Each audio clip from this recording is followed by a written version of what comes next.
জোড়া রোগের প্রাদুর্ভাবে ভয়াবহ পরিস্থিতি জলপাইগুড়ির সন্ন্যাসীকাটা গ্রাম পঞ্চায়েতে। লেপ্টোস্পাইরার ও হেপাটাইটিস এ এই দুই রোগে আক্রান্ত কয়েকশো মানুষ। জ্বর, সর্দি, কাশি, বমি ও জন্ডিসের মতো একাধিক উপসর্গ নিয়ে হাসপাতালে চিকিৎসাধীন বহু মানুষ। সম্প্রতি মৃত্যুও হয়েছে এক মহিলার। গত 3 দিনে লাফিয়ে বেড়েছে আক্রান্তের সংখ্যা। স্বাস্থ্য দপ্তরের তরফে টিম গেছে এলাকায়। আক্রান্তদের পরীক্ষার পর সংকটজনক মনে হলে তাদের হাসপাতালে ভর্তি করা হচ্ছে। স্থানীয় একটি হ্যাচারি থেকে রোগের প্রাদুর্ভাব হয়েছে বলেই অভিযোগ গ্রামবাসীর, যদিও তা নিয়ে এখনো কোনো প্রমাণ মেলেনি।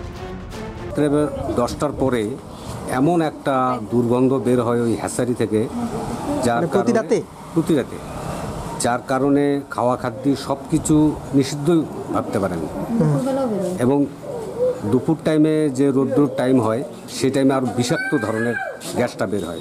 এখন আপনারা কোন সমস্যা নিয়ে হাসপাতালে সেটা আমরা এখন যে প্রবলেমটা সেটা হলো জ্বর এবং বমি, এবং চেক আপ করলেই সেটা জন্ডিস ধরা পড়তেছে। আমাদের গ্রাম থেকে প্রায় আপাতত 10-12 জন এখানে অ্যাডমিশনে আছে। এখন আমাদের গ্রামে বেশিরভাগ অংশেই এখন জ্বর এবং জন্ডিস আক্রান্ত হচ্ছে। আর লেপ্টোসিয়া নামে একটা নতুন ভাইরাস জাতীয় একটা রোগ আসছে, সেটাতেই প্রত্যেকটা মানুষ আক্রান্ত হচ্ছে। এই তো মোটামুটি 15 দিন আগে দুটো ছোট ছোট বাচ্চা রেখে একটা মা জন্ডিস, লেপ্টোসিয়া, হেপাটাইটিসে মারা গেল।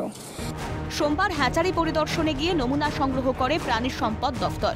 এরই পাশাপাশি জলের মাধ্যমে সংক্রমণ ছড়াচ্ছে কিনা তা জানতে জনস্বাস্থ্য কারিগরি দফতরের একটি টিম আক্রান্ত গ্রামগুলিতে গিয়ে জলের নমুনা সংগ্রহ করেছে।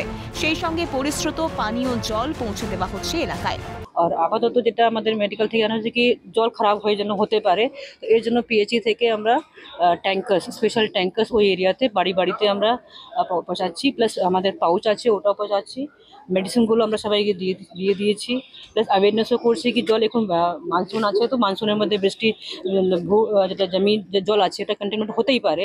এর জন্য সবাইকে আমরা এটাও বলছি কি জলকে ভালো করে বয়েল করে জল খাওয়া উচিত। হাইজিন যে প্র্যাকটিস আছে ওটাকে মেনটেন করতে হবে। এসব প্রচারগুলো করছে। আতঙ্কিত না হয়ে প্রতিরোধমূলক ব্যবস্থা গ্রহণের পরামর্শ জেলা মুখ্য স্বাস্থ্য আধিকারিকের। ওখানে যে ক্যাম্প বসানো হয়েছে সেখানে যাদের করা হচ্ছে তাদের সবাইকেই ওষুধ দেওয়া হচ্ছে। আশা করি এটা। সোমবার তৃণমূল বিধায়ক খগেশ্বর রায় উপদ্রুত এলাকায় গিয়ে গ্রামবাসীর বিক্ষোভের মুখে পড়েন। আমি কিন্তু এই এলাকার বিধায়ক হিসেবে চুপ করে বসে নেই। আমি চেষ্টা করছি যে সমস্ত আক্রান্ত যেগুলো লোক আছে কি করে তাদেরকে সুস্থ করে উঠানো যায়। বিভিন্ন স্বাস্থ্য দপ্তর আছে, পশু দপ্তর আছে, আমাদের বিডিও সাহেব আছে, বিভিন্ন দপ্তর যারা আছে তাদের দপ্তরের উদ্যোগে কি করে তাড়াতাড়ি তাদেরকে ইয়ে করা যায় তার চেষ্টা আমি করছি। পাল্টা তোপ দাগতে ছাড়েনি গেরুয়া শিবির। মারা গেছেন, আজকে তিনি তাদেরকে দেখতে হাসপাতালে গেছেন, কেন সেই সমস্যার সমাধান করার তার কোনো রকম চিন্তা নেই?